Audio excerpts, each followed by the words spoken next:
Hey guys, welcome to Did You Get That on Film?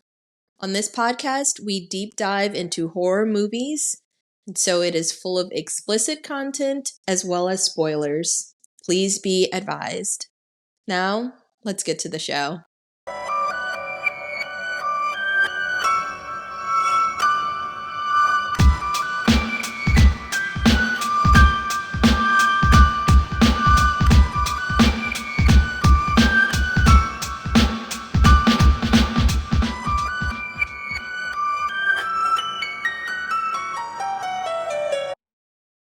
This is Did You Get That on Film, where we discuss characters in terrible situations that we would never find ourselves in. I'm your host, DP, and with me always is my co-host, someone who would never let an infection fester to the point of amputation. My good friend, Ruth. Hey Ruth, what's up, girl? Hello, everybody. Excellent intro. You guys are probably thinking that we're talking about what? Shaun of the Dead. Right? We're actually talking about Candyman, the 2021 requel. This was written by Jordan Peele, Nia DaCosta, and Win Rosenfeld, and it was directed by Nia DaCosta. It is an immediate follow-up to the original Candyman, 1992, which we did do an episode on. It is episode 10. Yep. So it's episode 10 of the podcast. If you guys want to listen to that first, it ignores the two Candyman sequels.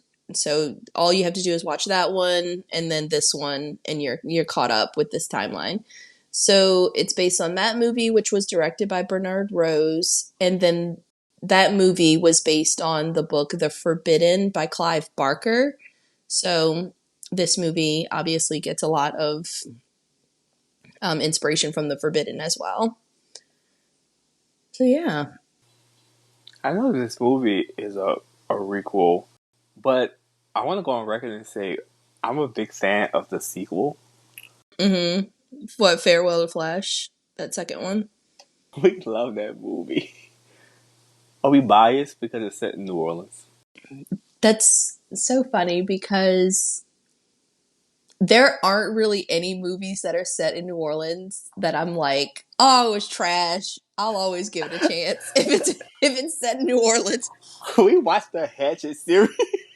And I'm like, this is a fucking masterpiece. Don't you Expert tell setting. me nothing.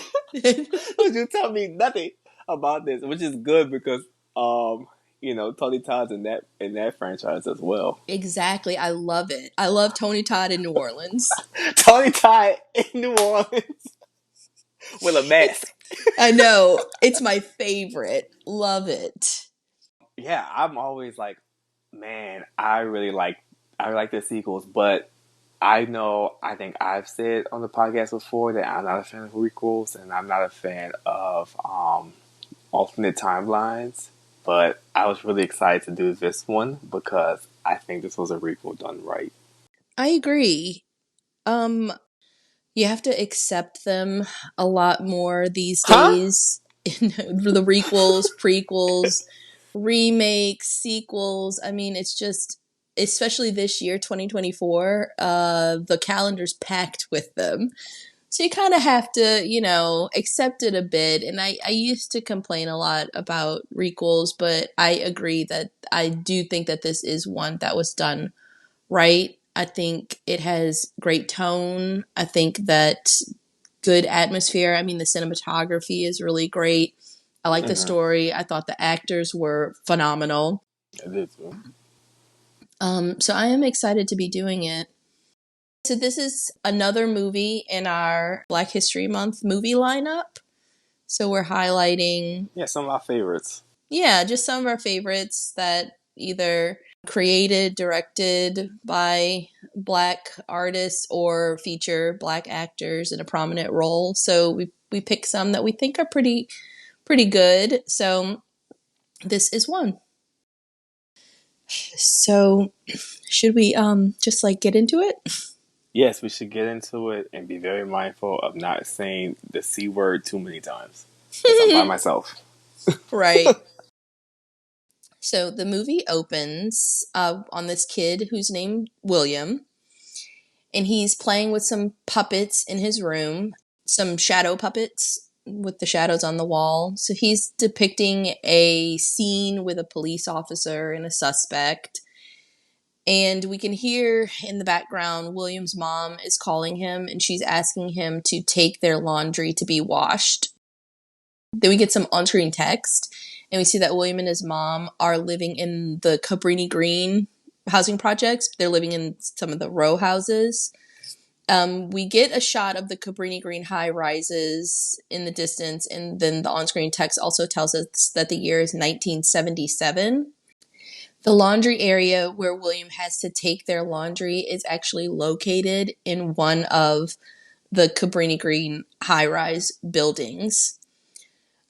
So while he's walking, William, who they call Billy, he comes across some police officers and they're looking for a man named Sherman. They show him a poster, and we'll learn why later.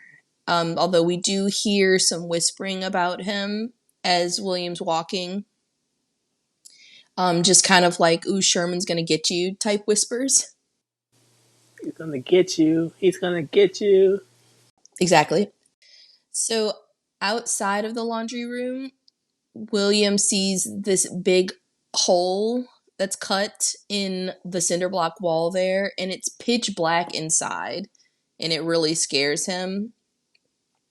We talked about this a little bit in the Candyman episode, the original one, but having these big holes in the walls in the housing projects, like especially like Cabrini Green, it was pretty commonplace. People would move through buildings, move even from building to building by going through these holes that they would knock out. So this was pretty common to see. So he's scared of it, but just kind of ignores it to go into the actual laundry room proper. So after he's done loading his clothes, he's walking out, and someone throws a piece of candy at him from inside that hole in the wall. Dante, I would have been so gone. I would have maybe not thought it was a person, but I would have thought it was some kind of creature. And I really, really don't like, rodents, marsupials, raccoons, things like that. Dante, I would have immediately thought that it was a murderer, and I would have been gone. I would have never in my life known who threw that candy. I would have been like, that laundry caught on fire in my arms while I was walking to the laundromat, and it was never seen again. I would never. It's so creepy. The little piece of candy just lands on the floor right in front of him. And then Sherman, the man that the police are looking for, who has a fucking hook for a hand. I'm not trying to shit on the disabled. I'm just stating a fact. He has a fucking hook for a hand. He comes out of the wall and he approaches William with some more candy in his hand. I think it's good that he's in the laundry room because his underwear probably soiled. It's terrifying the way he crawls out of this hole. So William starts screaming, which is fair. And this alerts the police outside, who run into the building. And we'll get more on that scene later. So that was kind of the cold opening. So now we get the opening credits. And we get this sweeping shot of Chicago, which is exactly like Candyman 1992, but it's inverted. So instead of being shot from above, top down, like the original, it's shot from below, looking up. After the opening credits are done, we get the title card, and it says that we're now in Cabrini Green, and it is the year 2019. The area looks very different because it has been completely gentrified. And we also meet Troy and Grady. They are walking down the street, and they are a gay interracial couple, and they are on their way to meet Troy's sister, Brianna. Troy is black, Brianna's black. At Brianna's condo, which is one of the nicest condos I've ever seen in my entire life. It's gorgeous. We get to meet Brianna, who is Troy's sister, and her boyfriend, Anthony. And we learn that Anthony is an artist, but Troy is really asking Anthony, what have you done for me lately? Because Anthony Ooh, hasn't yeah. produced any new pieces of art in 2 years, and Brianna is just fully supporting him. Which, okay, sure. What is a reasonable? I don't know anything about visual art. I know about Art the Clown, but what is 2 years really a long time in the art world? I really don't know. Well, this is my thing. So this is how I'm thinking of it. Because Troy puts a lot on this. The fact that Brianna is supporting Anthony. I mean, it comes up a lot that Anthony is a broke bitch. And That's Troy not minding his damn I business. agree. He's kind of shitting on Anthony a lot because, I guess Anthony's just kind of having some issues finding, just his creative energy. But I could see it a couple of ways because I don't know if you remember when I went back to school to get my master's, I didn't work. And Right. Sebastian supported me like totally. I didn't have a job at all. And so, I feel like that's what partners do for each other. On the flip side of that, I guess I can see, like, imagine if Anthony was not with Brianna and he didn't have anybody paying his bills. Do you think he would have come up with something? He would have like made something shake, right? Because he would have had to pay those fucking bills Let me go ahead and put a little red with a little yellow, little golden arch. and call it a day. And so part of me kind of feels like it may be a combination of things that he's very comfortable because art, I feel like, comes from a place of Like despair. exactly. He's not despairing in this nice as condo. We cannot stress enough how nice this fucking condo is. He's not in despair, so I guess, maybe Troy is onto something in that you're not hustling hard enough because why do you need to? All your bills are being paid, right? So it's kind of tough to say. I don't really know. Well, she happy, she happy. Right. So back to it. Troy brings up that he doesn't think that Brianna should have moved into this exquisite condo because he believes that the whole area is haunted. And why? Because we go into how this condo is on the gentrified remains of the Cabrini Green housing project and that Cabrini Green had a very bad reputation, which is very true. Real world Cabrini Green, just projects in general were just really bad. We talked about that a little bit more in our Candyman episode as well. Lots of violence, just lots of despair, poverty. That's a theme in that one. It's going to come up in this one, but this ground has seen a lot of despair. Grady makes a comment about how you would never know it because the condo is so nice.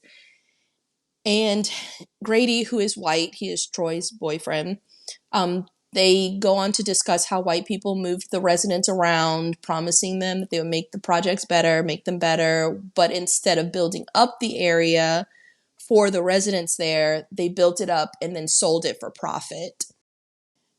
Grady makes an unintentional jab that Brianna is kind of a part of the problem, though, right? Because she's reaping the benefits of this gentrification by having this nice ass condo. And she kind of is looking at him like, bitch, who do you think you're talking to? But Troy breaks up that awkwardness by asking everyone if they want to hear a scary story. Well, you feel like, yeah, she's benefiting from it, but she also is like indirectly affected by the despair. Look, I just feel like, get these reparations some way or another. I agree. Yeah, I mean, I mean, it is what it is. If she didn't buy it, somebody else will buy it that didn't respect the history at all. So, Right? I mean, I'm not mad at Brianna. I just feel like in some ways, and sometimes it's like as black people in America, it's like everyone else gets theirs, but then it's like, well, you hold to the stand of like, well, you're contributing to the problem. Well, like, no, I got to get mine too. Right. It's some real don't hate the player, hate the game stuff. Right. I can make changes to change the game, but until the game is changed, I still got to play. Right. I agree. I have a lot of feelings on that subject. I agree. Please subscribe to our Patreon. I know. It's like I don't it's like we can't get too into it, but yes, I agree. I don't think Brianna's doing anything wrong. Some Right. people might disagree, but I just feel like you can't spend your entire life thinking about every bad thing that's ever happened and trying to make amends for it when you know what I mean. Like she can't be the person that makes amends for the gentrification process. And she shouldn't be. Right. So Troy proceeds to tell the group the story of Helen Lyle and her research on the urban legends of Cabrini Green. So in his version of the story, because we are well aware of Helen's story from the original Candyman, he says that Helen just snapped. She killed people. She abducted the baby of a Cabrini Green resident and then tried to sacrifice that baby in Cabrini Green's annual bonfire. But when the residents stopped her and saved the baby, she just walked into the fire and killed herself. And I think that that's so funny because do you remember how Candyman opened and they're all telling like their versions of the urban legends? And it's like, it's always like in Trevor's class, they're going through and everybody's like, no, it was this, it was this, it was this. I think it's so funny that now Helen herself is an urban legend and everybody has a different Wrong way of of telling the telling story. her story. Yes. I thought it was sad because it's just like, dang, you really died and your story is mangled. And it makes you Right. out to be the total like villain. You're not even like the hero in your hero sacrifice tale. Exactly. This is crazy white lady. I mean, basically, that's what she kind of boiled down to, right? Very sad. It's very sad, but I guess there's a reason for that. Yeah. Oh yeah, it's explained, but it's just like when you hear it, what website you got summary from? Right. So, as he's telling her story, the scene is shot using shadow puppets, and they're kind of going through some of the events of the first movie using these shadow puppets, which is cool. Those come up a lot in the movie. So later that night, Anthony, who is intrigued by Helen's story, he ends up looking it up, doing some of his own Googling.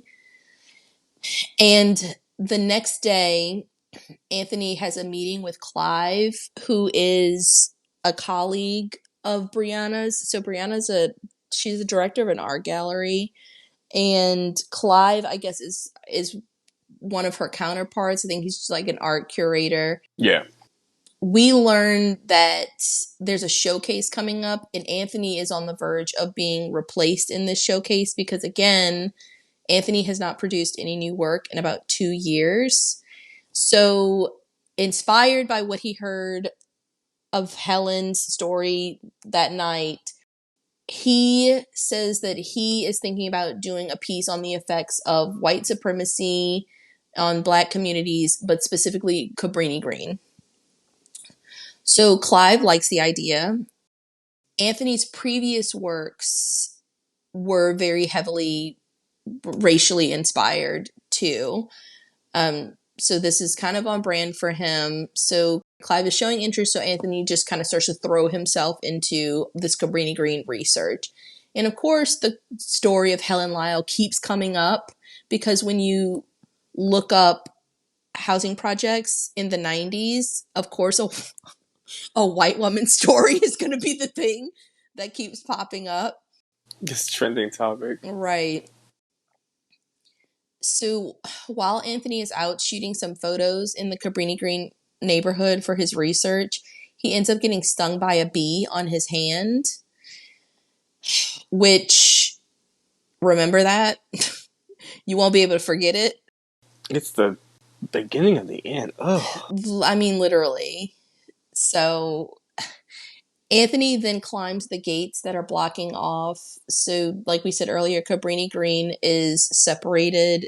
There's a lot of this in housing projects is separated into the high-rise apartments where they were able to kind of stuff a lot of people.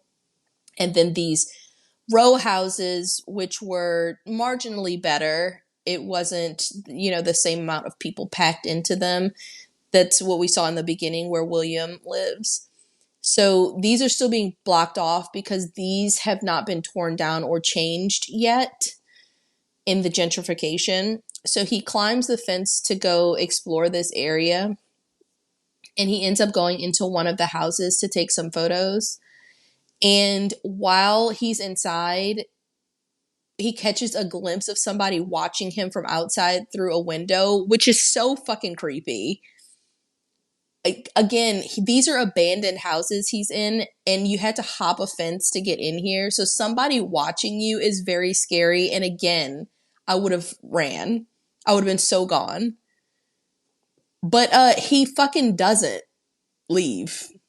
So he just continues walking around. So while he's walking around outside, Anthony ends up meeting up with, this is who we'll learn is an adult William Burke, the kid that we saw from the cold opening. So Anthony and Burke end up going to Burke's laundromat. He is the owner, and Anthony wants to ask him more about Cabrini Green, about Helen. And Burke ends up making a comment about how nobody knows or remembered the black people that died in Cabrini Green, but only the one white woman who did. So Anthony is just curious about how someone could just snap the way that Helen did. And Burke tells Anthony that Helen was in the projects looking for Candyman, and he believes that she found him. who's looking for Candyman, bitch? Exactly. Y'all don't forget it. One of the best lines from that movie. So now Anthony's like, Candyman, what the hell is that? This is how I'm it glad you all, asked. I know. This is how it all starts. Before you said, don't you think it's kind of cool, like add to the movie that Burke had that freak out in the laundromat of the Cabrini Green, the laundry room. So he built a Built laundromat, his own laundromat. so he'll never have to go back to the laundromat again. Exactly. He was like, never will you find me in Ever. some laundry room of the projects. Never I don't care again. what's gentrifying. You come to Burke's, 25 cents a dry, free wash on Sundays, And no holes in the walls. and no holes in the walls. So Burke ends up explaining that for him, Candyman's name was Sherman Fields. He had a hook for a hand, and he used to stand around the projects handing out candy to kids. He tells the story of how one October, a razor blade showed up in a white child's candy, and the police assumed that it was Sherman because he handed out candy to everybody, and they came looking for him in Cabrini Green projects. So now we get a flashback of Burke's encounter that we saw in the beginning of the movie. And this is Sherman in 1977. And this time we get the full scene. Burke explains that Sherman had been hiding in the walls of Cabrini Green, knowing the police were looking for him. And after we see Sherman come out and offer William that candy, William screams, alerting the police, but we see that Sherman really was legitimately just trying to offer William some candy. William takes a piece of candy and he starts walking out, but the police descend on the area and they end up swarming Sherman, and they find him and they beat him to death on the spot. And then a couple of weeks later, more razor blades show up and more candy, and it proves that Sherman was in fact innocent. He was harmless the whole time. So Sherman died, but it wasn't the last time that the residents saw him. Sherman began haunting Cabrini Green, and the whole thing has really stuck with Burke, and we'll find out more about why that is later. Do you think it's because in that scene, like, they're running one way, the police are running, and then Burke drops that candy? Right, they I run don't know how straight they. I don't know past. how they heard that. They run straight past the laundromat, and then Burke drops a piece of candy, and it is the equivalent of dropping like a fucking. You've seen Oppenheimer, right, guys? Because that's how they behave. You've seen, It's so fucking loud. It's the loudest piece of candy in existence. And so that is what makes the police come back and look in the laundry room, and that's how they find Sherman. I mean, it's insane. So he drops the fucking candy in the police here, and he's kind of, stands there. And I mean, he essentially watches Sherman get beat to death, Murder. right? Yeah, and Sherman screaming. It was very traumatic. Anthony finds this all very inspiring. So this is what gets him to start painting. And he gets so caught up with his new painting that he forgets that he was supposed to meet Brianna at his mother's house for dinner, which is so rude. I'd be so irritated if I was Brianna and if I was his mom.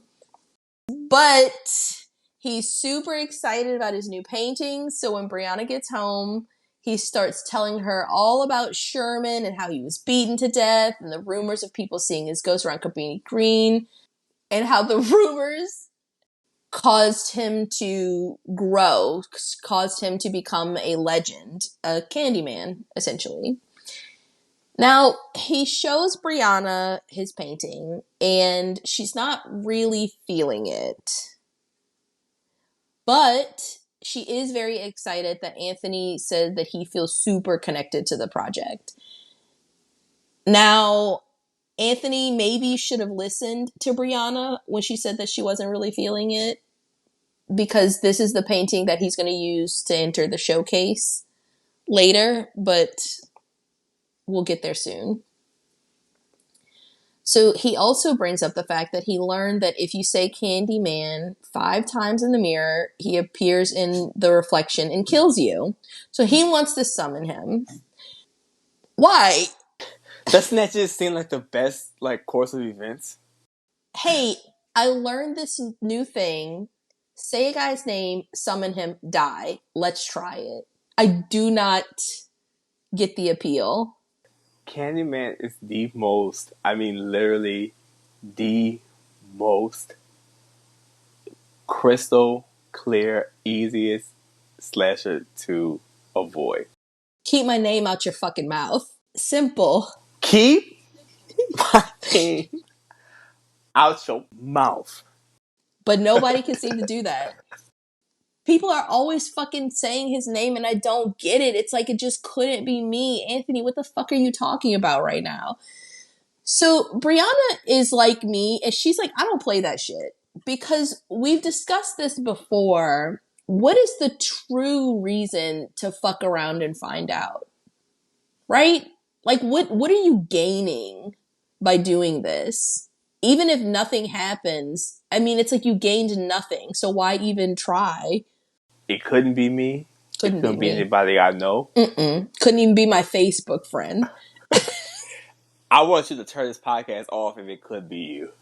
Because that means we haven't done our job. If you listen to nothing that we have said. That all this time. Anthony ends up doing it. He does it And anyway.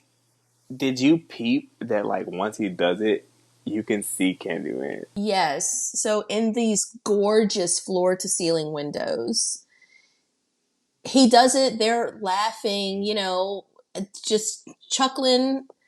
But we can see Sherman, Candyman, in the window. He is lurking in the room with them. And Sherman wears this really distinct yellow coat. So anytime he is about, the costume design was really good. You know that it's him there. He wears a floor length yellow coat, very similar to Tony Todd's floor length coat in original Candyman. This movie is so like shot so clean, and Mm-hmm. because there's so many mirrors and glass, it's just like you catch things. If you're not looking, you wouldn't notice Sherman in that shot, but then you catch out the corner of your eye because there's just so much mirror. There's so many aerial shots. There's so many, shots coming from, the camera's on one side of the room and you're focusing on what's going on there, but it's also like showing you on the opposite end. It's just a really well shot movie. And there's so many scenes as we keep talking. It's such a well shot movie. I think that the cinematography is really, really good. And that's another reason that I was saying earlier, I wish that we could get another Candyman with Tony Todd because, I would always love to see more Tony Todd, especially in that role. But I would like to see another Candyman movie done this well. You know what I mean? Yeah, Not that in yeah. the original Candyman had really good cinematography too. We talk about the camera work in that, or the filters they use, the type of filming, The color. filters they use, the color filters, but it's also 32 years old. Exactly. And I would really like to see more things like this. This is like really, really good cinematography. And Jordan Peele movies typically do have really good cinematography. There's something very special about this. The mirrors, the windows, like the camera work. It's just really good. Yeah, it's really enjoyable. So yeah, I would like to see another one as well. I would want it to be another sequel though to like that his timeline. Yeah. I love a good sequel, no matter how obscure it is. Okay, so Brianna ends up seeing Anthony's hand, which is he has a bee sting that is outlandish, and it only gets worse. And they're discussing this like worsening bee sting, and that's when we as the audience see Sherman in his reflection in the nearby window, and it's just like, God, y'all are in such danger. You don't even know. Name might as well be Molly. Right, because you in danger, girl. So we cut to the night of the art showcase at Brianna and Clive's gallery, and we get a look at Anthony's piece, and it's called Say My Name. And essentially, he has a mirror set up with some instructions for patrons to look in the mirror, to say Candyman's name 5 times in order to invoke him, which is crazy. It made me think, you could have came up with this and got some money like a long time ago. You know what I'm saying? Be nice. No, I'm saying you were saying earlier in the episode, like if he wasn't comfortable, he would be hustling, because this is some hustle like work. This is some real like the assignment through the day. Wait, stop, because you're not the only person that feels like that. You are not. And this is the thing. Brianna is too nice to him, right? Because she's his girlfriend. But baby girl, you're the director at this gallery. She's like, I guess they were like, you'll just let people put anything in here, right? Because that's why people are so mad at her, because they're like, you just let your boyfriend put this fucking piece of shit art installation in here? It's literally, y'all, it's a mirror. But it's a medicine cabinet. It's a medicine cabinet. He went to Cabrini Green and stole It's stole a still one of medicine their medicine cabinet. cabinets. Dante, But when you think about it, it is very clever as for like Jordan Peele and Nia DaCosta because it's a medicine cabinet. We know from the first movie that medicine cabinets are really significant. It's the Easter egg. Yes, it's an Easter egg because remember, a huge chunk of the story from Candyman 1 is about Ruthie Jean, who was in her apartment. Candyman supposedly broke through the wall where the medicine cabinet was and killed her. But Anthony doesn't know any of that. So it's not even like he's incorporating that into his art, which maybe would have made it a little better. Like, I'm not trying to shit because I'm not an artist. But I trust the other artists in the room at this gallery when they're like, this shit is lame as fuck. It's lazy. And it's just funny to think that, like, you know, when her brother was saying, like, you ain't done it in 2 years, and then you were saying, like, yeah, like, you could have done a little something if you needed to eat. But now he's like, oh, I'm about to show y'all, I'm about to blow y'all minds. And it's like... My mind is not blown. My mind's never been more secure in my head in my entire life. Now, he does ask people to invoke Candyman, which is, I mean, really absolutely reckless. Negligence. Negligent. This is negligence. This is laziness. Right. Involuntary manslaughter. Take him to jail. Accessory after the fact. Accessory during the fact. Accessory before the fact. Providing the accessory for the attack. The whole thing is ridiculous. The whole thing is really ridiculous. So I will shit on him for that. But additionally, okay, so let's give him a little bit of grace if you do approach the medicine cabinet, if you open it inside the wall, he has like 3 paintings leaning up. I'm laughing because of you. I'm laughing because of your face. I'm laughing because all I know is we got a 7 period at 2:15. I thought this shit was due tomorrow, and we at 4 period. I got an hour and a half plus lunch to do a project that's due. Dante, it's 40% of our grade, bro. But wait, this is my thing. And I was like, Anthony's supposed to be a really good artist. Like, they do say that a lot. Anthony is supposed to be a really good artist. And we see some of his, like, work later, like, as he's, like, starting to lose his mind. Because, spoiler, you guys, Anthony does kind of go off the deep end. Y'all, the medicine cabinet, okay. But even the art inside the medicine cabinet, I was like... It leaves much to be desired. I am not trying to shit on anybody. I think that somebody in the art gallery is like, damn, did you get those at the thrift store? He's like, no, I painted them. And I was like, Anthony, you can't really be mad at him for thinking that. It's just, his work is racial. Yes. But his work has become very just predictable. Yes, it's very much on the nose. It's very on the nose. When I look at it, it really, really does remind me of a high school student painting something racial for their art class. So as people are looking at the pieces, we see just something to keep in mind. We see this teenage girl and she's reading the instructions for the piece. She'll come up later. But then we see this art critic, Finley, checking out Anthony's piece. And the piece is not groundbreaking, but Finley is a bitch too. So I do want to say that. Finley is kind of a piece of shit, but she's not feeling Anthony's piece at all. And she finds the work on gentrification cliche. And then she has this, like, you people moment where she says, you people are the pioneers of gentrification. And Anthony's like, excuse me? But she's referring to artists. So she believes that just really misinformed, but she believes that, I guess, the crux of the issue with gentrification is that artists end up moving into disenfranchised neighborhoods because they're cheap, because they don't have to work. They can live in these cheaper neighborhoods, and kind of like what we were talking about earlier with like those artist lofts, and you can just like focus on your art essentially. So it hurts Anthony's feelings. So he starts to sulk, and he also starts to drink. It's just crazy that she said that and she's an art critic. Like, your job is to critique art. If they didn't have art, you wouldn't have a job. I mean, true.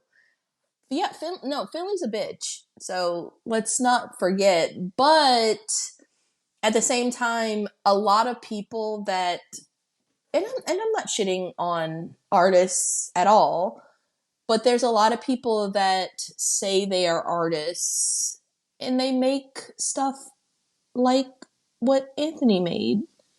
And it's like, I don't know. You're gonna let those people sell their bracelets on the side of the road, and you're gonna be let them do it. Right, so You're that's not the gonna thing, bring it up. and that's the thing. I'm really not shitting. I think everybody should express themselves creatively. I think that everybody that wants to hustle and do it using their creativity, more power to you.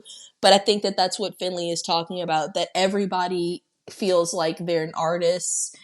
We see that a lot in New Orleans. People come to New Orleans and they're like, "Oh, I'm going to be an artist," and they move into areas that are it's the exact same deal, gentrified areas, and they're like, well, I'm coming because I'm going to live in this city and I'm just going to be an artist and I'm just going to kind of loaf. It's just like one of those kind of things. There are people that are really serious about their art. There's a lot of people that are really artists, and then I think that there's a lot of people who are just living the art lifestyle, and I think that that's might be what Finley is referring You're to. talking about. Yeah. So Troy and Grady, Brianna's brother and his boyfriend, they see the piece, and Grady, who remember is white, he asks Troy, who is black, if he wants to summon Candyman. And Troy rightfully says, that's some white people mess, and black people don't do shit like that. Little does Troy fucking know that Anthony just did that in your sister's apartment like 30 hours ago. Very disappointed in Anthony. Anthony is an artiste. He would have to get up out my condo with all that. I would have been so fucking mad. He would have been with his mom's house. Absolutely. You ain't seen it in a while anyway. Now is a good time to visit. Get your Which shit. Get your shit and get out. cut to it, just like knocking everything down. Right. So then we see this guy who's like this fucking goofy fuck, and he's in some fucking gaucho pants. So we don't like him, but he's also insulting Anthony's painting and he's calling them trash. This is the guy that says, like, did you get the paintings from like the Goodwill? Or, and Clive, who is Brianna's colleague, and his very young girlfriend, Jerica, they are laughing too at Anthony's expense. And Anthony, in my opinion, rightfully defends himself by calling the gaucho guy a goofy fuck and Clive a bitch. But then everybody is looking at Anthony like he's the bad guy. And I was like, I don't know. I felt like his reaction was like appropriate. I don't know. Everybody's like saying Anthony's like, oh, he's gone off the deep end. I don't know. I felt like y'all started it. He called his stuff trash. I would have been mad too. But Anthony does take it there. I just feel like they started with him. They started it and he ended it. He ended it all right. So Brianna's like, let's leave.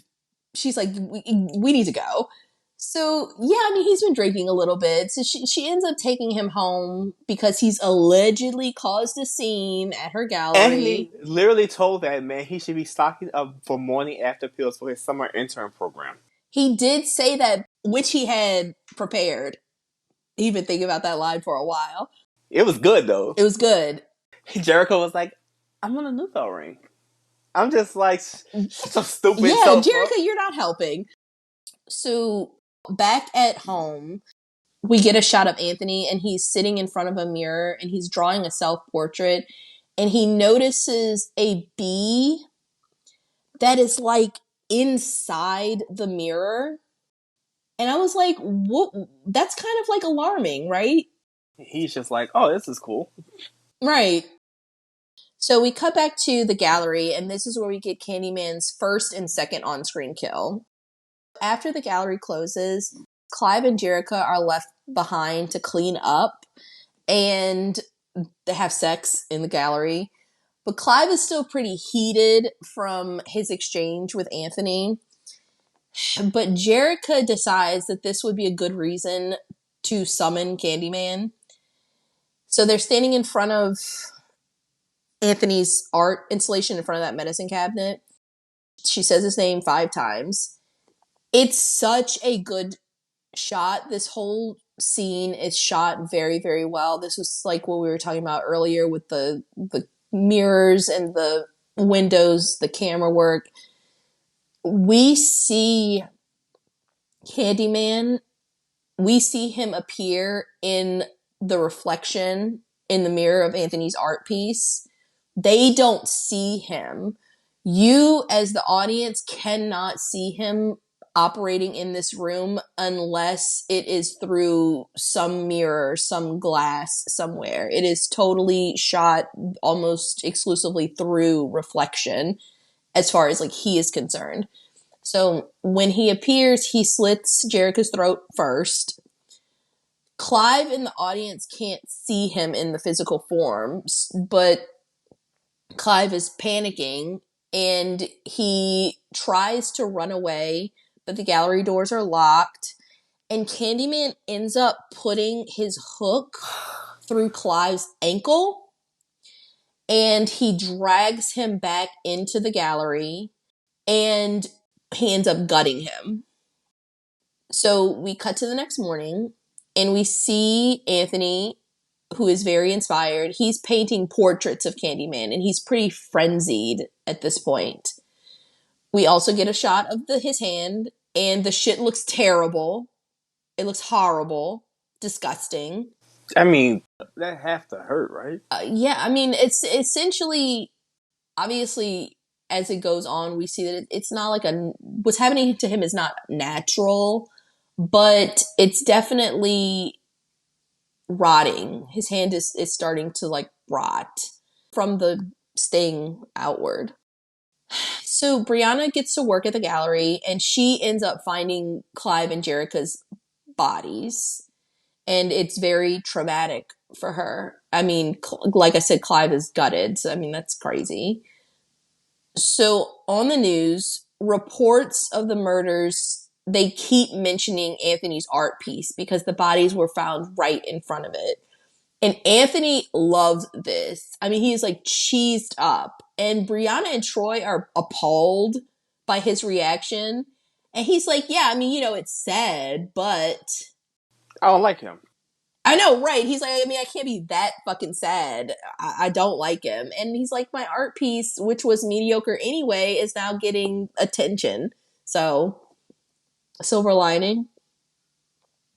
But finding Clive's body ends up triggering these memories for Brianna about the day that her father died. So we learn that Brianna's father was also an artist, and we learn through her nightmare that one day when she was just a kid, she entered his art room and he was sitting on the window ledge. When she asked him what he was doing there, he says something like, "Did you know that your daddy can fly?" And he ends up jumping out of the window to his death in front of her. Very traumatic. So in her nightmare, she also gets a glimpse of Candyman. So it's one of those things where she wakes up from her nightmare and she thinks she's awake, but she looks over in the doorway and she sees Sherman standing there, Candyman. But then she actually wakes up and she looks over in the doorway and she sees Anthony and he's in that exact same spot where Candyman was in her nightmare. And he's just kind of in a trance. He's standing in the bathroom and he's just kind of running water over his hand. So she gets up to see what's going on with him, and Anthony tells Brianna that he had a bad dream. And so she's like, yeah, me too. Let's talk about it. But he just kind of closes the door in her face. Do you think that Anthony was like the Candyman in her dream? No, I think what she saw was Sherman, but I think that it's just in indicating for the audience that, Anthony's becoming Candyman. yeah. This is the way he's just there. It's very weird. Yeah, no, yeah. And these like trans like states that Anthony's in, it's gonna happen more. But yeah, I think that the shot was more for the audience. And maybe, I mean, maybe she will later be kind of clued in to the fact that something is happening to Anthony. But yeah. So the next day, Anthony goes to the university library and he ends up pulling all the files on Helen Lyle. And it comes with her tape recorder from her time that she was researching at Cabrini Green. And it was really cool because Virginia Madsen actually did these voice recordings. So that was fun. It was nice. It was very cool of her. Right. So the recordings discuss how Candyman was the easy answer for residents to cope with the daily violence that they were witnessing in the projects. And we learned this concept in the first one. The idea of Candyman was like a survival tool that they use to protect themselves from the horrors happening within their community. While Anthony is listening to her recordings, he gets into an elevator that's all mirrored and it ends up breaking down. The lights go out, but we get a shot, just a quick shot of his hand. It's atrocious. So I just want you guys to remember because they keep making us remember. His hand is really fucked up. But while he's inside, a piece of candy drops to the floor in the elevator car and it has a razor inside. Anthony picks it up and cuts himself. And then he notices that blood is starting to drip from the ceiling in the elevator. And so when Anthony looks up, he sees Candyman. It's the beaten and bloodied Sherman who is looking down at him, smiling down. So that's when the lights momentarily go out. But then the elevator starts up again, just like normal. And the doors open and people see Anthony cowering on the floor. But he just gets up and walks out. Do you think like that Candy with the razor? We talked about this in the episode for the original movie. That there's that scene in Cabrini Green where they went into that apartment and you remember she found those pieces of razor candy in front of that mural of Candyman. Mm-hmm, mm-hmm. And we were trying to decide in our episode why they did that. Right.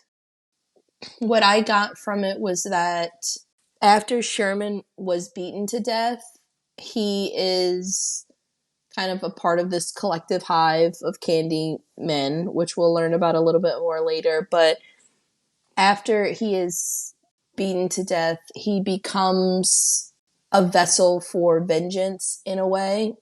He died for something that he didn't do. He died for this razor blade candy. So now that he's like kind of fuck it, like he's not a nice person anymore. He's not the person that he was in life. He's just like embracing all the bad things. I think that it's just showing like, hey, I died for this. So now I'm going to like use it as a part of torturing people. I'm just always trying to think like, why not drop just the candy? Why put the razor in the candy? If it's proven like the razors were after, like, they even had razors after he died. He had nothing to do with that. But then like in the first one and this one, Well, in the first one, I don't know. I don't know. But in this one, it's like what he died over. So it's like, why? I'm not giving out candy anymore. Bitch. Like, take this candy with a razor blade in it.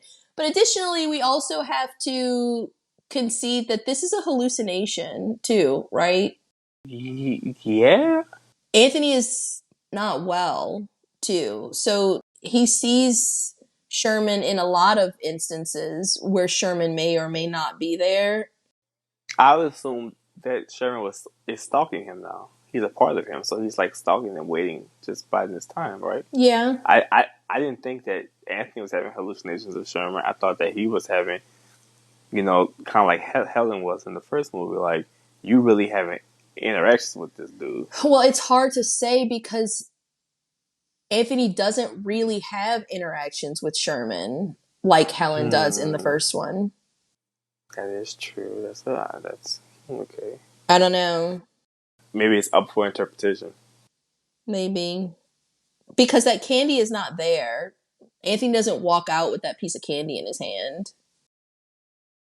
So then we get some more frenzied shots of Anthony painting Candyman, and he's listening to the interview that Helen did in the first movie with the university's custodians about Ruthie Jean's murder. Mm-hmm. And this is when Anthony gets a call from Finley, the bitchy art critic, and she's now very interested in his painting since people died in front of it. So now it has a mystique. Such a leech. I know. That's art. So he ends up going to her condo and they're meeting, and she's telling him how his art now seems eternal. And Anthony really takes this opportunity because now he has the upper hand, right? So he really checks her. How disgusting. It's eternal now. I know, it is disgusting. And he's not checking her about that because Anthony is also Self-serving. exactly, yes. He doesn't care about that, but what he wants to check her on is her saying that artists are the reason for like gentrification, which she told him at the art gallery. So there's an extended scene of this, and I feel like they had to cut certain scenes in order to not maybe seem like preachy, venturing over into that like preachy territory, but I watched the scene. I thought it was great, but it's essentially Anthony asks her like, who do you think makes the hood? It's not fucking artists, girl. He says that a city cuts off a community and waits for it to die. It waits like a vulture for the roads to be addled with potholes, for building to crumble, for crime to rise, for desperation to lead to broken homes and broken spirits. It waits for all to be unlivable and for everyone in it to feel hopeless. And then they invite in developers to flip the buildings and they start renting it and selling it to white people, essentially. And he's like, if you think that artists are the cause of gentrification, then you're very, very misinformed. But then he does something that I can't figure out if It was intentional. is he being just mad vindictive. Yes. He encourages, actually dares Finley to summon Candyman. He was excited about his paintings with the murders of Jericho and Clive. Clive is an Easter egg too. Okay. Ah, Um, it is. That's funny. because he's like, I did it. It's real. Candyman is real. That's why I was asking earlier, is he hallucinating or is he really having these experiences with Candyman? And I know you said the candy wasn't there anymore, but I also know that part of Candyman's lore, especially in the first one, is he gaslights his victim. He does do that, yeah. So I'm just thinking, like, I don't know, I know you said you're on the fence, but I think he did this on purpose. I think he wanted her to die. I know it's so dark. If we approach it like that, then Anthony is not a good person, right? Then it becomes difficult to root for Anthony because this was really kind of sick. Are you rooting for Anthony? I mean, after this point, I mean, Well, yes, I do. If we approach the Finley kill, because spoiler, guys, Finley is about to die, obviously. But if we approach the Finley kill, like, say he dared her to do it because he's like, I don't know for sure. If he's like, let me use Finley to test it out. Let's see. If we approach it like that, yes, I feel sympathy for Anthony because Anthony was the definition of an innocent when he was taken and he was marked by Candyman, and he has he's really been kind of caught up in something way bigger than himself that he knows nothing about. And so now it's, it's manifesting itself in his adult life. And now, he's an artist, and, I guess he kind of has like whatever kind of ego goes with being an artist. But it's like, because of that, I do feel sympathy for him, but you really can't feel that much sympathy for him if you really think about what he does to Finley. He sets up and die. I mean, he essentially kills her, right? Well, no, he told her to go to the garage to get the beers. He didn't kill her. That's essentially killing her. If you got arrested, you would be charged with murder. It's murder for hire. I just feel like, do you have to? I mean, it's we've watched movies on this in our lives, and in this podcast where we're following the antagonist. So I mean, is it really like that far off? I just feel like at this point he does know. And even if, and I know you're saying like, well, maybe he's testing it. Well, damn, don't test. No. That's a real like messed up test. I don't know that he does it on purpose, but I do think that he was very much okay with her dying. I think that he was testing it, really thinking that it would happen, or he 100% knew that it was happening, because he does get spooked once she dies. He does get a little frazzled after this. So I don't know if he knew 100% that it was going to work or not, but he doesn't do anything to like help in the situation. I don't know. I just felt like he was sympathetic. I think he's a sympathetic character because what happens to him is sad. But would we feel that way if he wasn't the baby in the first movie and had this like curse put upon him? If he was just a guy that we met now and he did shit like this? I mean, he's basically sicking Candyman on people. Like, would we feel different? Would we feel like he got his comeuppance at the end if he didn't have this curse on him since he was a baby? And if Anthony was just a guy, just like Helen in the first one, and she just got, she got caught up in the Candyman lore. He got caught up in the Candyman lore. Helen never sucked Candyman on anybody. You know what I mean? Helen was at no point a vindictive murderer. I mean, until she herself died. This is a horrible thing that Anthony does for really no reason. He really has zero reason, because Finley's a bitch, but she's an art critic. She doesn't hurt anybody. She really doesn't hurt him. She just doesn't like his art. And he's like, I'm going to kill you. I don't think you can take one from the other. What my point would be is that there are people who do really wrong things and they're messed up, and you don't have any empathy for them. It's kind of like someone murders someone, a real life person murders someone, and some people are like, well, I still don't want them to get a death penalty. It's like, well, they killed this person. And it's like, yeah, but I don't think that's fair for them. I still don't think it's right for us to take their life. You know what I'm saying? That's the closest I can get to it. Yeah. Yeah. So he encourages Finley to summon Candyman. So Finley goes to her bathroom and she's standing in front of her mirror, and we don't actually see her summon Candyman, but she's in the bathroom for a long time. We just kind of have to assume that she does summon him, because in her living room, we get another shot of Anthony. We see his hand, and it's fucking rotting away. He peels this chunk of skin until it starts bleeding. It's very crazy looking. He ends up wrapping it in a towel. And so then Finley's been gone so long that he decides to get up and go look for her. So while he's walking, trying to find her in her condo, he comes across, she has this like floor to ceiling mirror outside of her bathroom.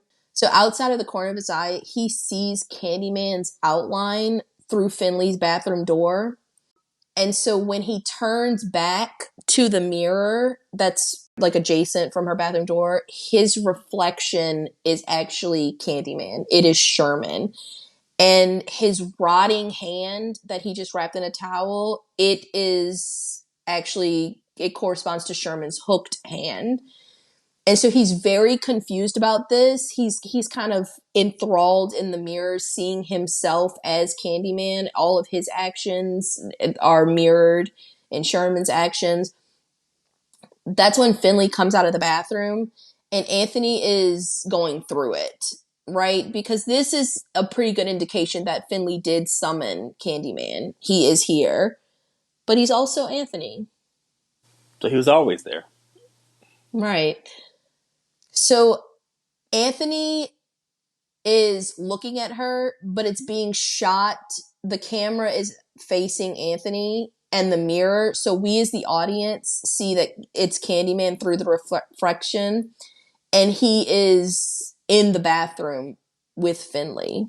So Anthony just decides to leave, having to know what's about to happen to her, right? He is already late for this business dinner that he's supposed to be going to with Brianna anyway. And she told him very, very, very under no uncertain terms, like, do not fuck this up for her. So I guess he's like, okay, that's my reason for like jetting out of here really quickly. And so this is when we get our third on-screen kill. Another really, really well shot kill. So as Anthony rushes out of Finley's condo, the camera starts pulling back from her patio window. So it's going back, and we're seeing her like as a little speck, but getting the full shot of Finley's apartment, the apartment complex. And then from outside, as the camera continues to pull away, we see that Finley is then lifted off of her feet, slammed into the window, and then dragged across, leaving a trail of blood along the window as the camera just keeps panning out. It's a super, super well shot kill. So, meanwhile, at Brianna's business dinner, things are going very well for Brianna. People love her, but Anthony is really losing it. So when everyone gets an alert on their phones that Finley has been found murdered in her apartment by her husband, he's been found by her husband, and I think her husband is the main suspect. Yes. Brianna looks a little suspicious of Anthony, and he doesn't make it any better by abruptly running out of the restaurant. So I'm sure that he fully comprehends what he's done at this point, right? 100%. So Anthony heads to Burke's laundromat to just get some answers. This is when Burke explains that Candyman is not just one man. He explains that essentially he is a hive that has accumulated over the years. It's men that have been viciously murdered in one way or another. I mean, essentially lynched by various bands of white people. It's these horrific deaths that kind of usher them into the Candyman hive. He tells Anthony that it all started with Daniel Robitaille, the Candyman that we know from the original, who was lynched in the 1800s. He then tells Daniel Robitaille's story, and it's illustrated through the shadow puppets that we've seen come up a few times in the movie. And Burke says that the pain of an event like that lasts forever, and that this is the origin of the Candyman legend. So he tells Anthony that Candyman is how the people of Cabrini Green, it's how they deal with the fact that these horrific events happened and then just continually happen. So meanwhile, a suspicious Brianna, she gets home and she finds Anthony's artwork and discovers that he's been obsessively painting Who we recognize, or they'll make it a little bit more clear later, are all of the Candymen. It even has ones that he's never seen before, like Daniel Robitaille. So Anthony finds her in there and he tells her that he believes that Candyman is real and that he's brought him back. And he tells her how Burke told her all about it. And she's like, who the fuck is Burke? And what the hell are you talking about? Essentially, I mean, she's very alarmed because she's like, none of this is real. This isn't real. And you're clearly going through something. And so she tries to prove this to Anthony by saying Candyman in the mirror 5 times. But Anthony, in an attempt to protect her, he ends up smashing the mirrors in the room. And it leaves Brianna terrified because he's kind of gone off the deep end. It's a little violent at this point. So she leaves and she goes to her brother Troy's house. So now we get this random scene. So we're cutting away from Anthony's story for a minute to... We need a break from that. Right. We're going to a random Chicago high school, and we see that one teenage girl from the art gallery, like a million years ago. We told you to remember her.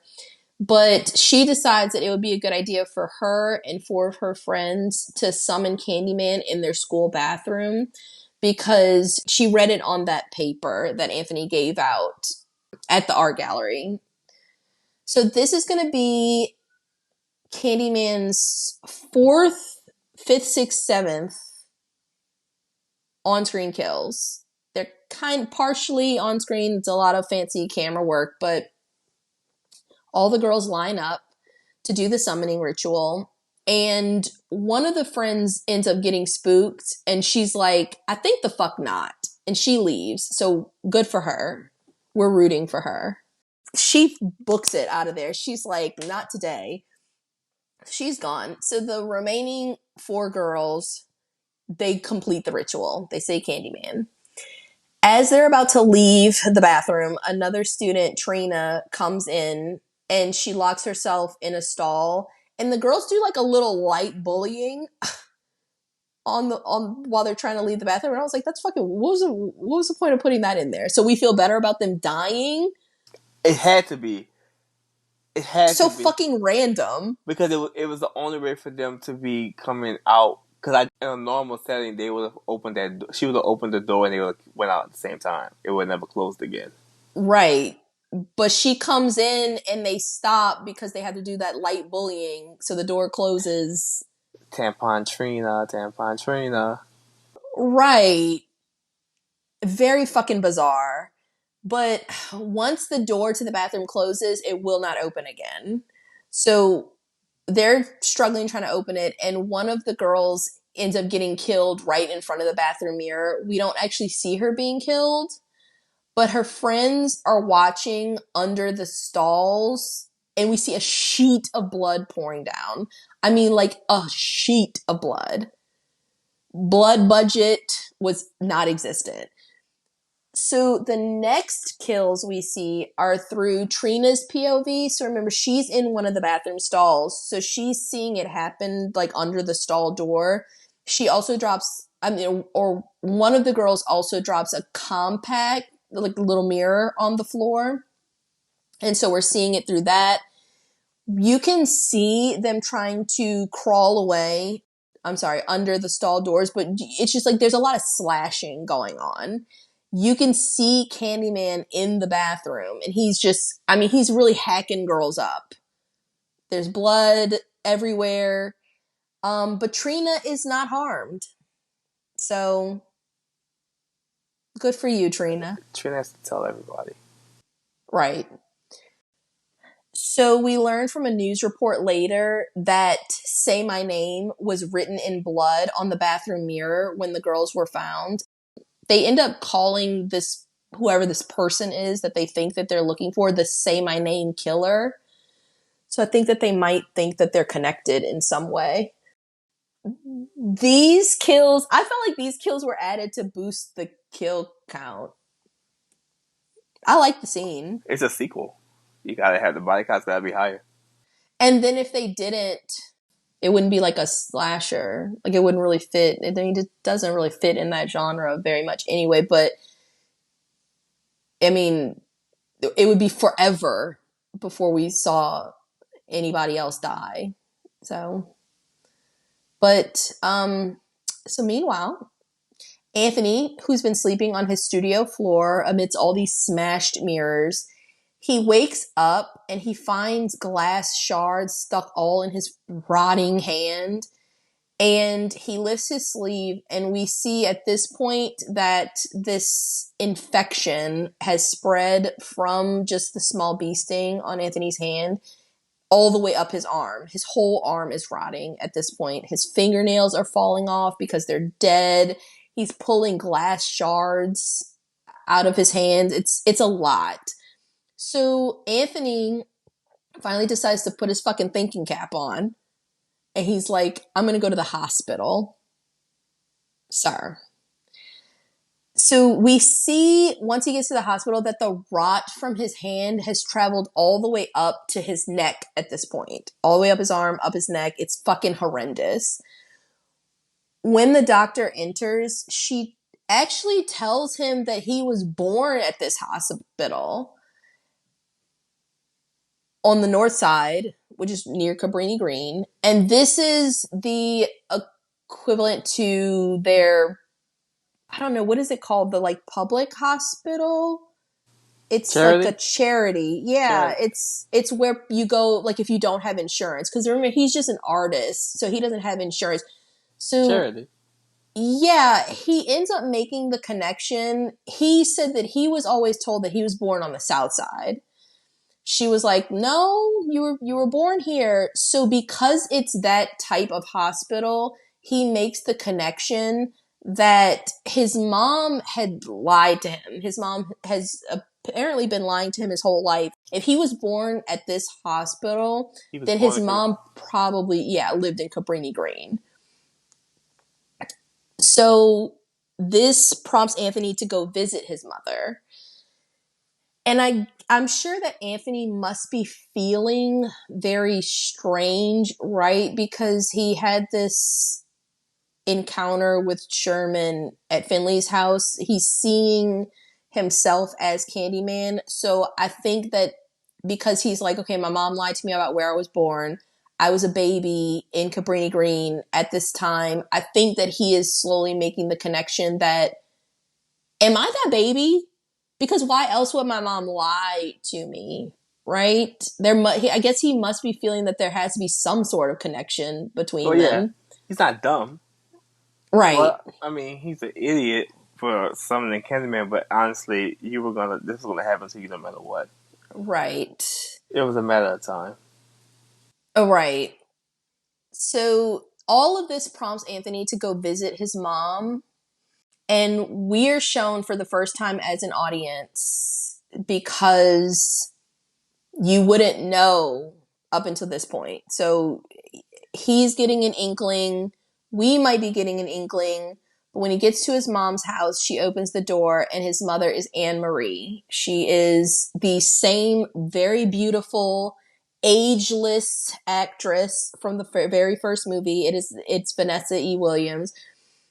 She looks astounding. I mean, we just have to point that out. Like when they say black don't crack, there's a picture of her. It's his mom, so we know unequivocally at this point. He's the baby. Yes. So he goes in and he talks to his mom and he tells her that he heard the story of Helen Lyle and the baby that was taken and of Candyman. And Anne Marie said, I'm going to have to stop you right there, homeboy. She said, we don't say that name in this house. You better shush up right now. But it's her reaction lets him know, okay, this is real, right? Like she said, shut the fuck up. So he just wants to know why his mother lied to him. Anne-Marie does start talking, and she does confirm that, yes, Anthony was the baby that was taken, but she tells him that it was not by Helen, but he was actually taken by Candyman. And she tells him the story, the events of the original movie as we know them, the truth. Anne-Marie tells Anthony that he was chosen to be one of Candyman's victims and that he was supposed to burn in that fire, but that Helen pulled him out and brought him back to her. And they show the entire scene with the shadow puppets. It was very well done. And she tells him that all of the residents took a vow to never speak his name again. So this is a part of the reason that Helen's legacy became what it did, because there isn't anybody alive from that time that is willing to talk about what really happened, right? The people at Cabrini Green were like, we know what happened, and that's really all that's important to us.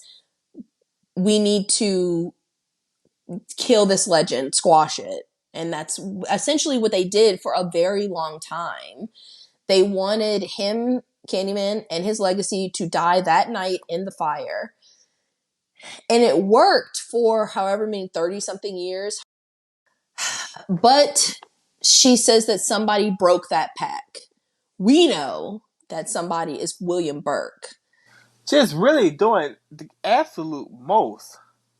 Right. So because he did that, that led Candyman to Anthony. And so at this point, you have to wonder why Burke did that, right? If I was Anthony, I would be wondering, like, why did he do that? Burke is not an innocent in this either. No, he's the villain of the story. Right, but we'll learn more. We're gonna get there. So, hearing the story, she's saying that she thought that if she kept it from him, Anthony would be okay. And he's like, "Do I look okay?" And she can see that he's fucked up. It's very apparent at this point. I'm glad that she kind of acknowledged it, because I think it's crazy that nobody else around him acknowledges how crazy what's happening to him is. It's his infection. It looks hive like, doesn't it? Honeycomb like. It looks Kruger like. It's very weird. It's like I really do have a hard time watching it. It's so nasty. And anybody that has any issues with like trypophobia, so the phobia of holes, very small holes, it makes me want to throw up just like thinking about it. But it looks like that. It has like Porous. porous, yeah, like a honeycomb, and I don't like it. It's like a combination of like fucking honeycomb and like a burn. It's really bad. Shout out to whoever did the makeup effects, because you really fucking gross me out. I have a hard time even thinking about it. But nobody really talks about this. Anne-Marie at least acknowledges it. Anthony at least can understand, like, I'm rotting, but yeah, Anthony's really, really fucked up at this point. But he decides to go to Cabrini Green, where he ends up being lured into one of the row houses. So when Brianna gets home, she can't find him anywhere. So they're calling everywhere looking for him. She is worried about him. She loves him. She loves him. So she ends up trying Burke's laundromat because she remembers that Anthony was talking about him. He has a pin from Burke. So Brianna gets to the laundromat and she doesn't find Burke, but she finds Anthony's hat that he's been wearing the entire movie. If we didn't mention it, I mean, the shit never comes off. It's a red beanie. We love a hat. Everybody has to have a fucking hat. This is Anthony's. So she knows that he's been there. So she starts looking around and she finds a door that's in Burke's like office area, and she opens it. It leads down into a very dark basement. She does what we would do. Says nope. Promptly closes it. But as she tries to leave Burke's office, She realizes that she's locked in. She can't get out. And then we see Burke come up behind her and abduct her. What we see is a useless patron of the damn laundromat not noticing that somebody walked in. And then never fucking walked out. Why are your headphones on so loud that you don't know your surroundings? I That's don't like that. I don't oh, live my life that's that not way. real to me. That's not real. That's Couldn't not be real. me. I need to know who coming in this MFer every second because I don't trust no thing. It's a public laundry mat, and you don't even know if somebody's coming. Somebody was just abducted, bitch. It could have been you. Which is dumbass. I didn't like that. That's just I my didn't like that point. either. Could never be a like we said. These are characters and situations that we wouldn't find ourselves in, and sometimes the character is just a one-off day player. Just a little fucking extra. But yes, so it's as Brianna is locked in Burke's fucking office, she's banging on the glass trying to get this dumb hoe's attention, and this dumb idiot deaf bitch can't fucking hear her. Also, is it like, you know, when you could just feel something crazy going on behind you? Like, you can feel people watching you, just no spatial awareness.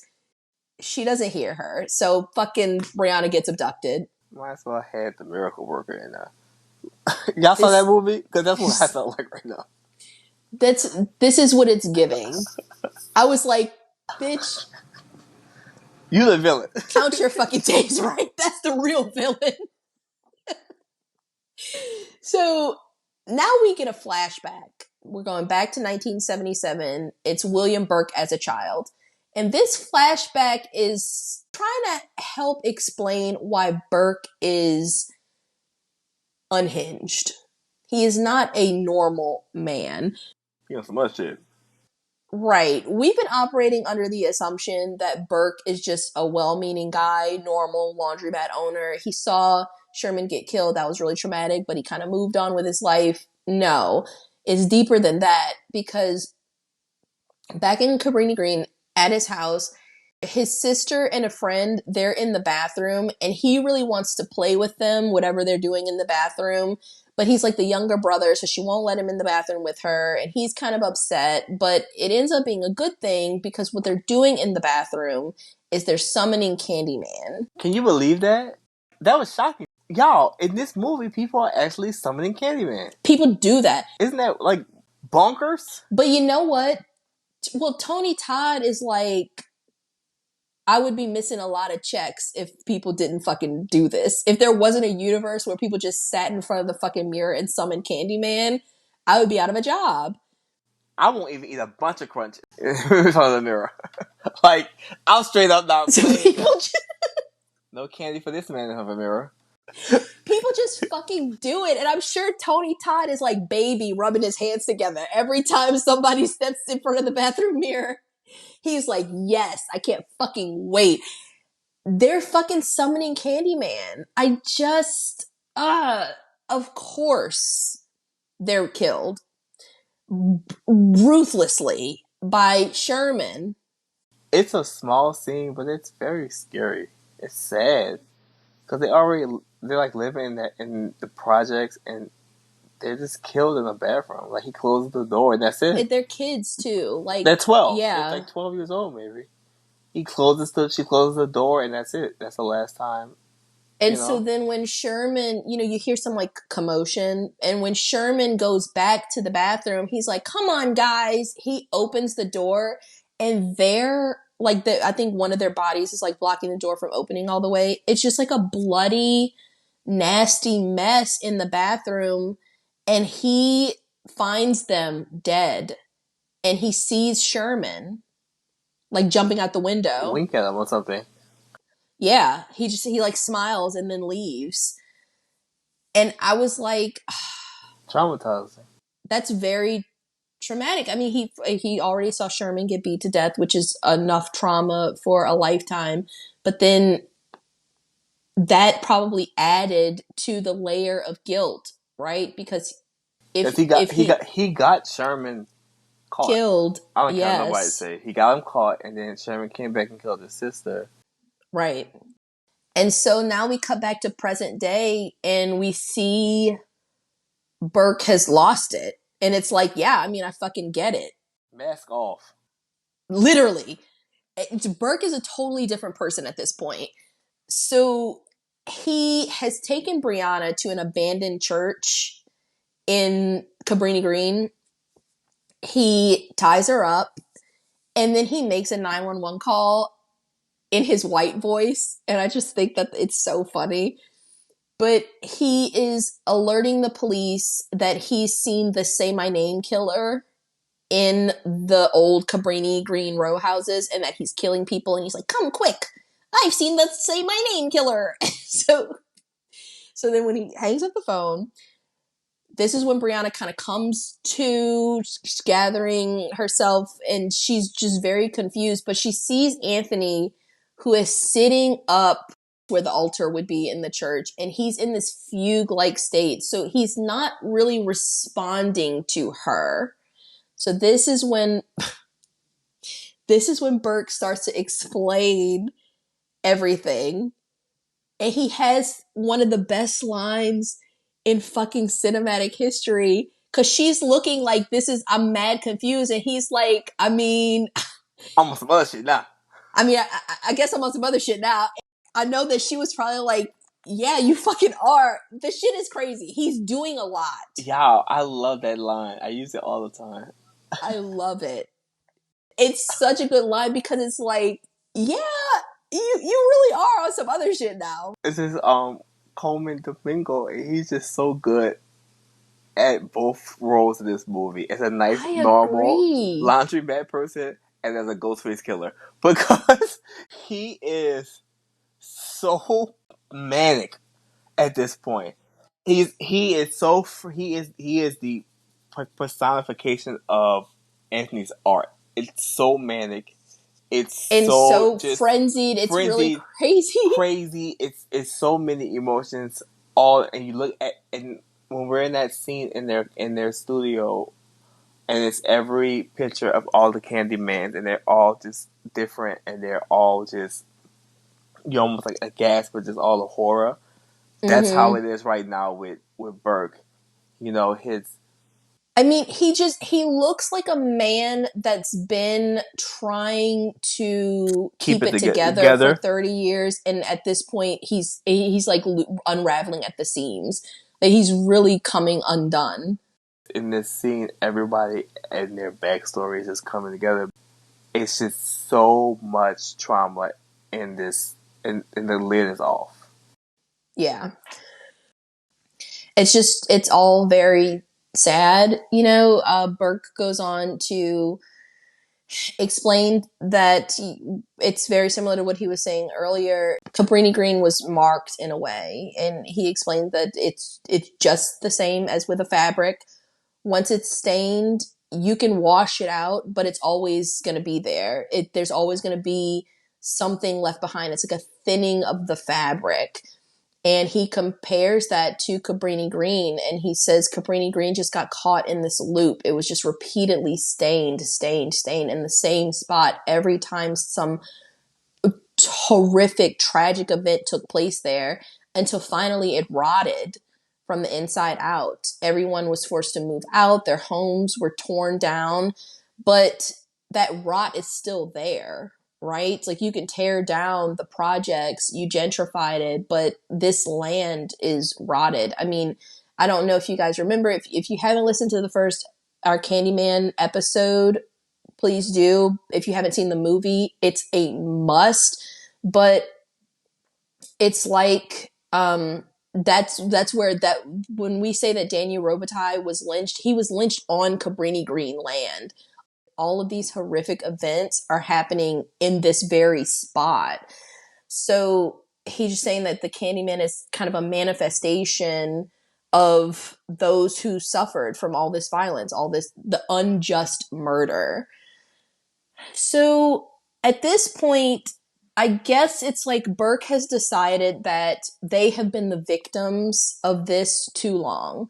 It's like, not only do they have to be the victims of these really heinous acts, this murder, these lynchings, these mobs, you know, coming in and killing people unjustly, but then they're held by the legend. Then it's like the violence perpetuates itself. They, so far, Helen's story is so widely publicized because she was somebody outside of their circle that was affected by Candyman.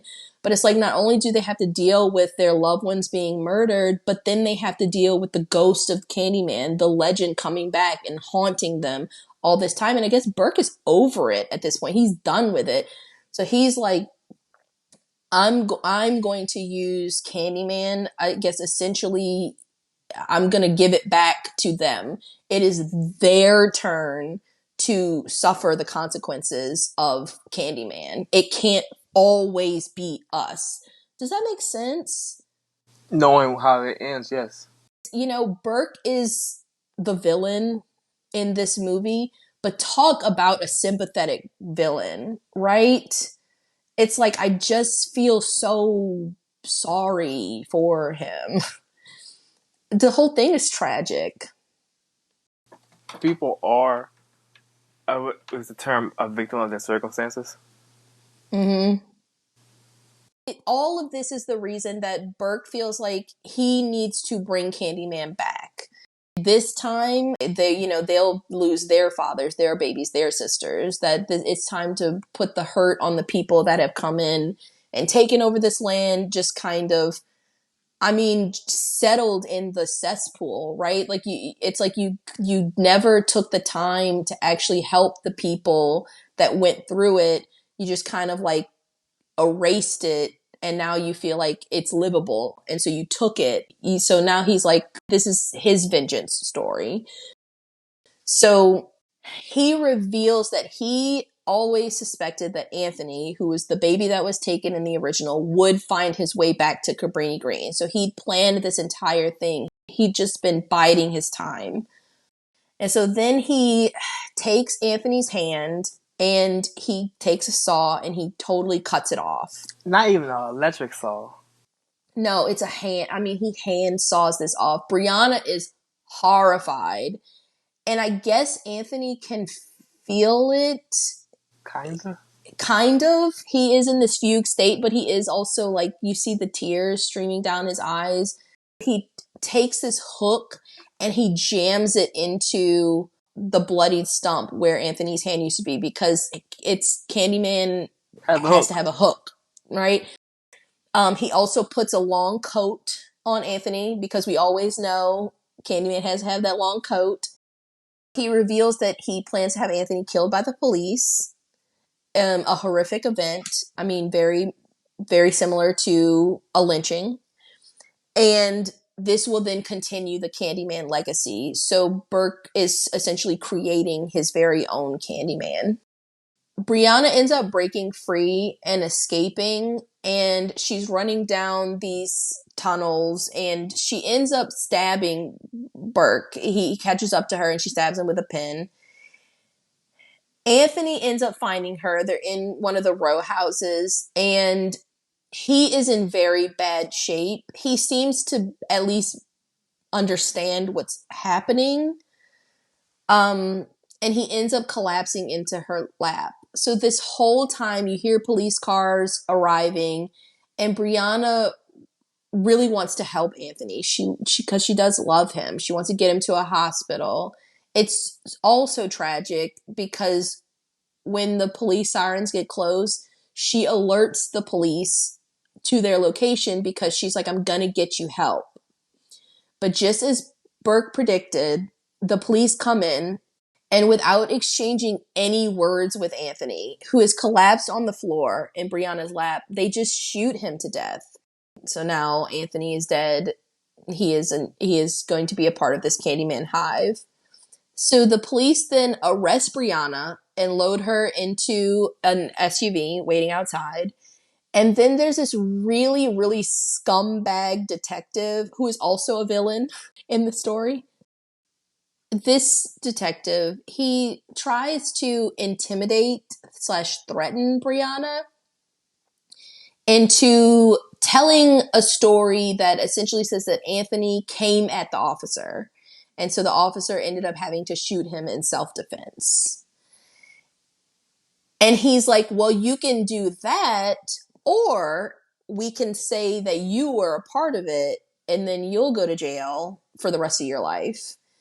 So Brianna's appalled, but she tells him that she'll say whatever he wants if he just allows her to look in the mirror.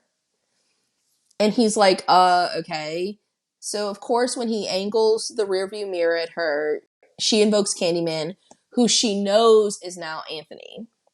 Now, we see a cop come stumbling out of the row house with his throat slit. We see cops shooting at Anthony, who comes walking out, but he kills 2 more cops very easily. Then we get this really cool shot, and it's Anthony walking around the car, and the reflections in the glass of the car keep changing into different generations of Candyman. So Anthony is also covered in this swarm of bees. And we see the detective who is holding Brianna in the SUV. He gets out and he starts running.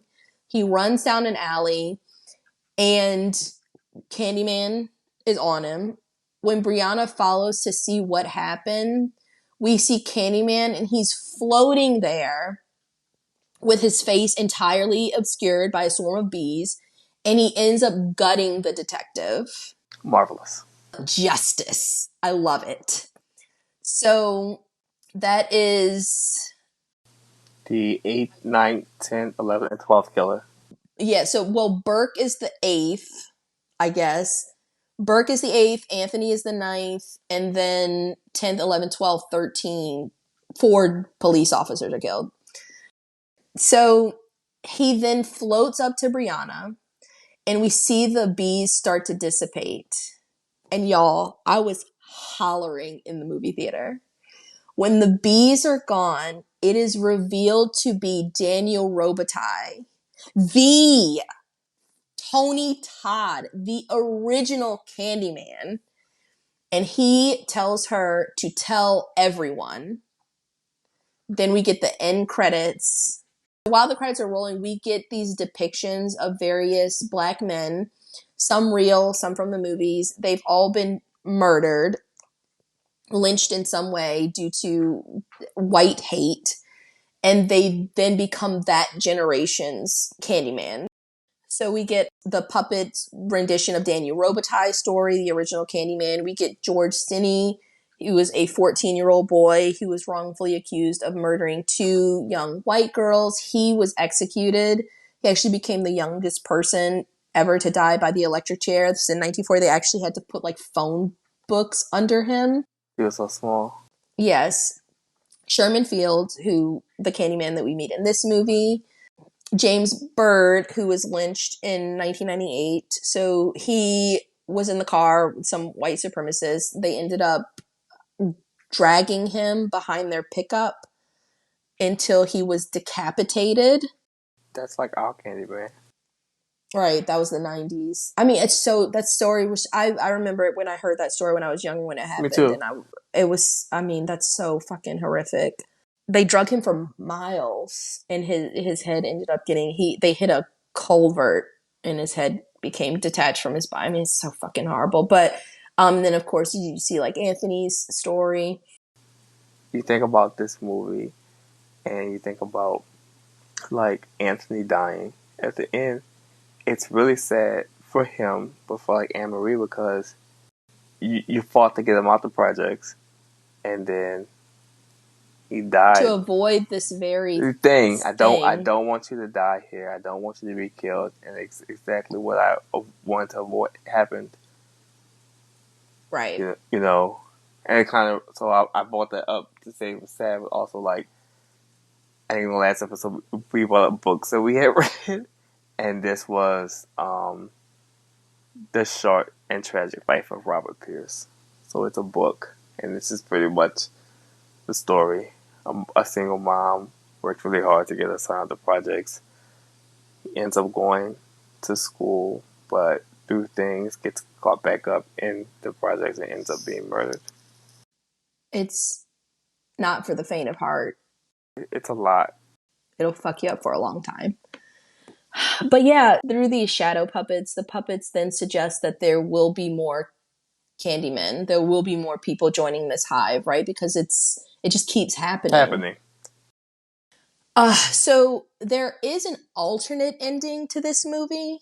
In the alternate ending, Brianna ends up putting all of Anthony's paintings in her gallery for a showcase after he dies. So all those frenzied Candyman paintings that he'd been working on. And she also includes his original piece with the mirror.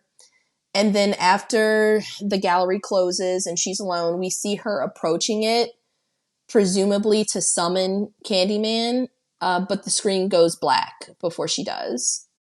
So the kill count for this movie. So we have Sherman, we have Clive, Jerica, Finley, the 4 girls in the school. That makes 8. Yes, we know that Sherman's sister and her friend died. Oh, we didn't count them. Well, that's 10. Yeah. So that was like kind of a partially on-screen kill. So then we know that Anthony died. Burke dies, Anthony dies. 12. And then Anthony kills 4 detectives, right? So 16 overall, which is a lot, but it doesn't feel that way.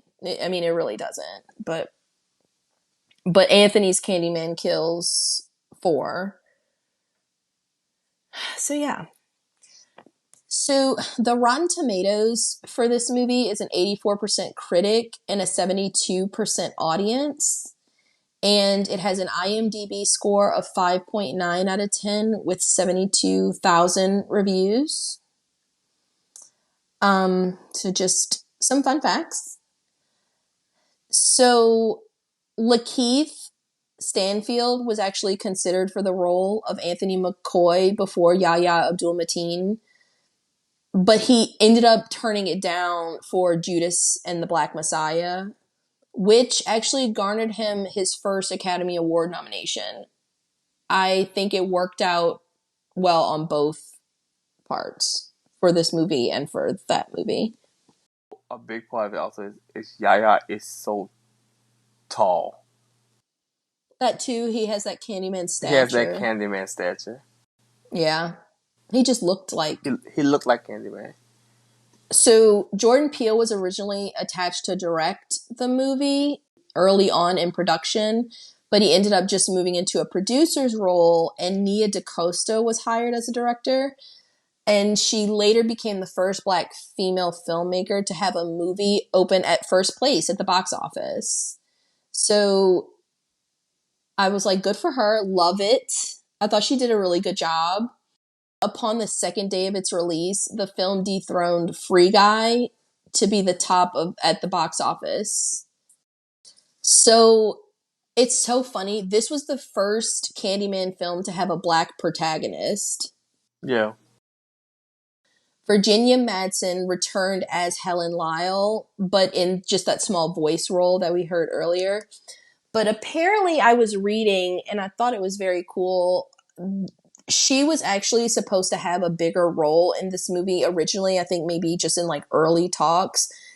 And I think they actually filmed some scenes from that. So she was supposed to be, I guess, the manifestation of, I guess, the like quote unquote like Candyman that Anthony would see. I think he was going to invoke her and she would be the spirit following him. And they actually have a clip that someone pulled from the original trailer of this movie. It was very quick. It's actually in the church when Burke is creating the new Candyman, cutting off Anthony's arm and everything. Helen is actually in the church, sitting there, like bearing witness to this. It's her burned in her... Remember how she was buried in that white dress with that floral head arrangement? It's her like that in the church. And I'll post a picture of that on social media when we do like our like recap post from the episodes. But I was like, I'm glad that they didn't go with Helen being the Candyman because no. Right, like no, girl. It's not a slasher. Right. And this movie is about something bigger than that. Talk But about, like they said in the movie, having Helen and not the biggest part of the story. right, that would have just been too much. But I would have liked to see her in the church, though. I thought that would have been cool to see her just bear witness to it, because she kind of died for her thirst of knowledge on this legend. So when Anne Marie tells Anthony he's the baby that Candyman kidnapped and attempted to sacrifice in 1992, talk about continuity. There's a visible scar on her arm, on her left arm, close to her shoulder, and that scar is a callback to the original Candyman when Helen um ends up cleaving a hysterical Anne Marie with that meat cleaver in her apartment. And I was like, way to go, continuity team. I love when people love the movies. Give a shit. Yes.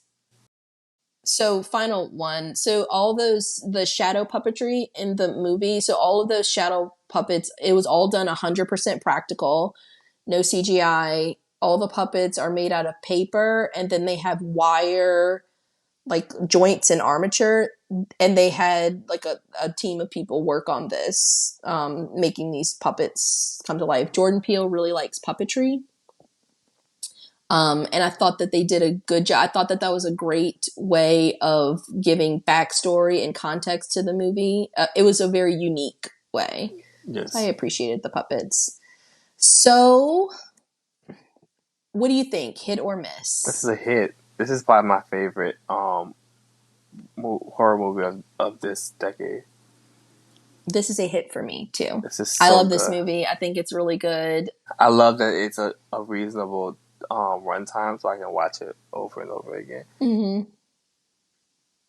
I think they do a good job with pacing. I know that we were talking about how they added the bathroom kills to like boost the kill count, but even that didn't make it,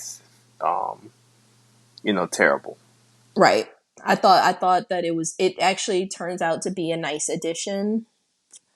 So yeah, overall I think it's a hit. I think you should watch it. I think that you should keep an open mind when you watch it. I know that it's a requel. I know that it talks about some heavy issues, but like we said in the Candyman episode, all of these issues are the exact same ones that they're talking about in Candyman 1992. It's just being delivered from a different Perspective.